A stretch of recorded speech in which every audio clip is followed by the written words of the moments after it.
Salome. I'm the sales representative for Seka Fresh. Also we do farming in Kinangop. And actually volumes of vegetables and butter mushroom, both airline and local.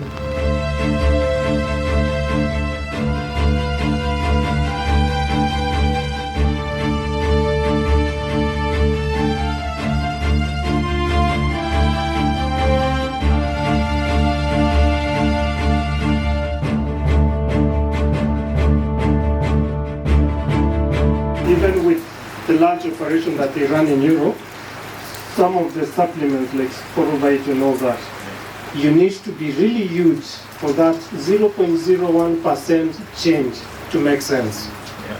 So if you're operating in a few towns, even if you put soybean meal to try and improve productivity, whatever you're putting in is more expensive than what you're getting out of it. Yeah. So what we're trying to do is to get to a point where the base material you're working with is good enough on its own. And then you mentioned about those macro and micronutrients. So straw on its own has more than enough because you feed the wheat for you to get the grain. So whatever remains in there is sufficient for the mushroom fungus to work on.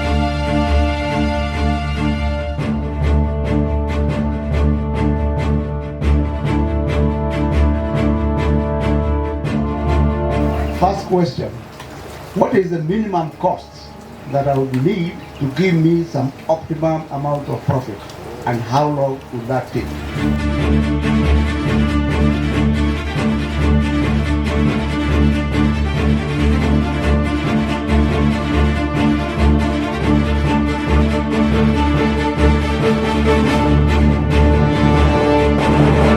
I'm Ralph Noble. I'm from MicroBiotech in England. So I've worked in mushroom research for about 40 years. Most of that research is on substrates for growing mushrooms. So I've been invited here on a project to look at improving the substrates for growing mushrooms in Kenya. So this is my third visit here, and I've been very interested and impressed by the interest in growing mushrooms in Kenya. It's very different to the mushroom industry that is in England and other European countries.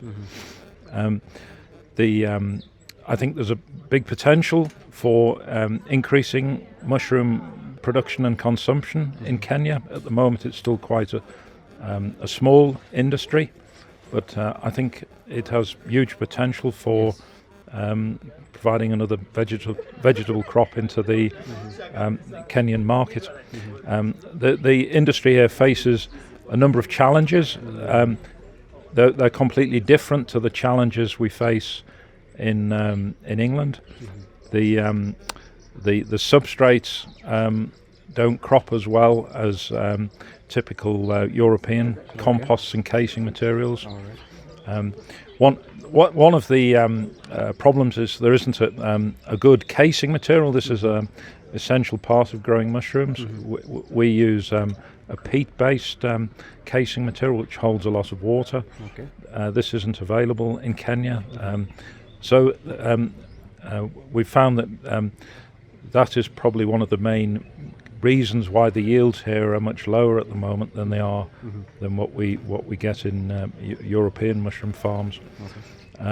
Some of the costs are quite high for growing mushrooms here.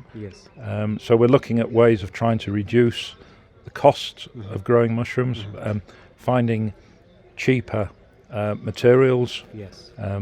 Things like byproducts from the sugar industry that can be used for growing mushrooms. Initial results show that we can use either completely or a proportion of sugarcane bagasse, which is a waste from the sugar industry, to replace wheat straw, and that would reduce the cost of one of the main ingredients in the compost by about half. So that's a very promising result. We're also making progress in finding sustainable casing material that's better than the current soil-based material. British mushroom market, we produce around 70,000 tons of mushrooms a year. We also import about a similar amount from competitor countries like Poland and Ireland. So we have one of the largest mushroom consumptions per person.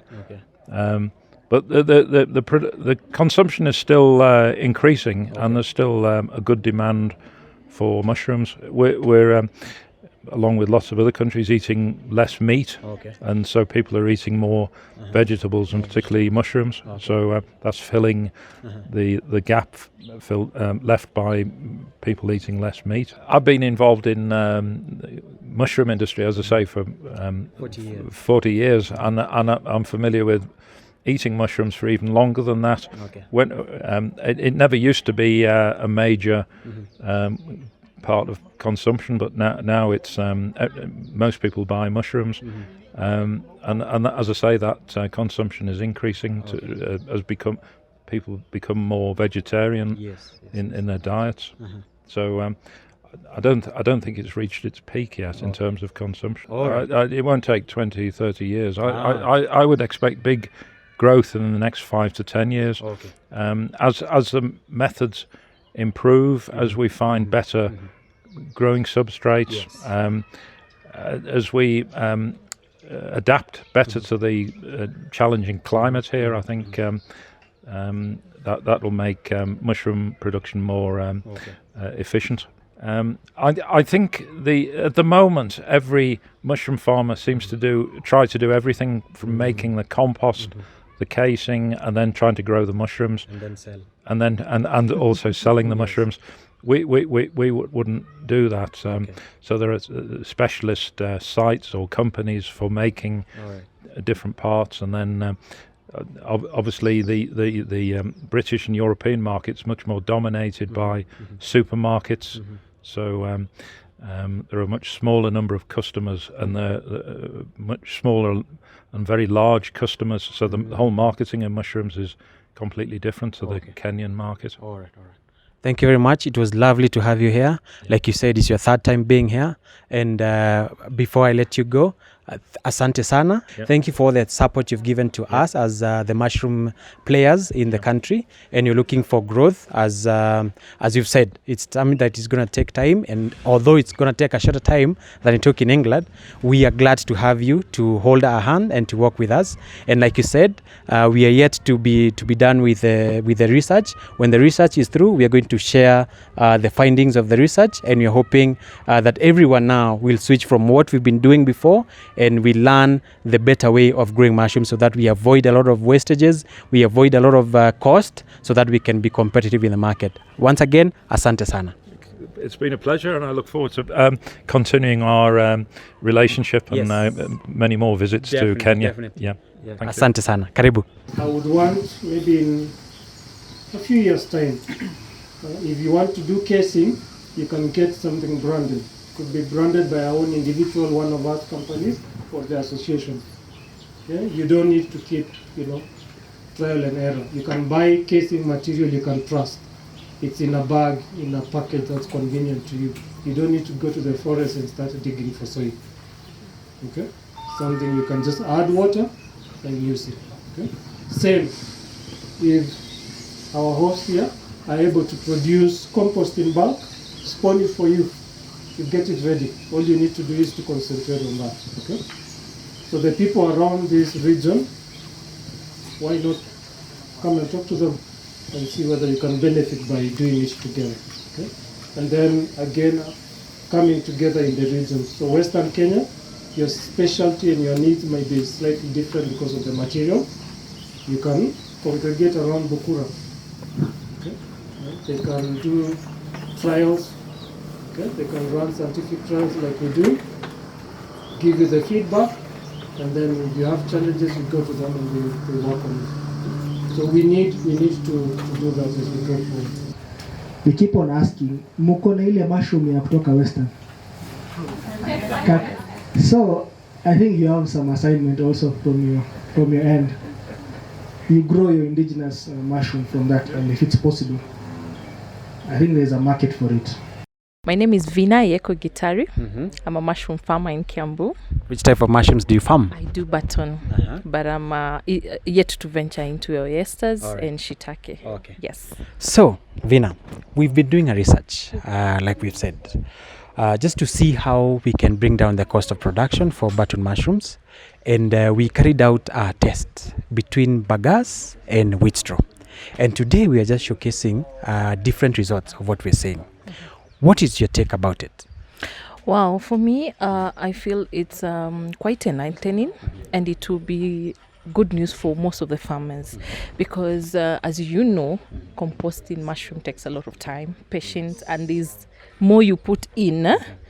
So, you know, if this really is it, then it's going to be a good news for us. We're going to take less time, and for me, I like it because it's more advanced than what we are doing, and more direct because we're not even using more a lot of components. So it's very hard to get it wrong when it comes to proportioning. Yes. So what is one area? You know, mushroom farming has different areas. We have the composting, we have the pasteurization, we have the inoculation, incubation, and so forth. Which area would you say is the most hectic, is the most challenging? I'll say composting. Composting. Yes. Okay. What is the reason for that? Composting because, first, the watering, then, you know, you have to know exactly when to now supplement, give it some days. You can't, hurry it up. You must have to wait and have the patience. So composting, and again, is everything because if you get it wrong again, you are doomed. It's very hard to, make it right. At the end, yes. Sure. So composting is, quite something. It's like everything. All right. Yeah. So question. What size of a crop do you grow? How many bales do you grow and how frequent? Okay, I do 100 bells, sometimes 150, depending. Especially I have this tendency, if the last crop was good, I'll do 150. Typical Kenyan. Right. So I do for 3 months, take a break, then do 3 months. So in a year, I can do 3 cycles, yes.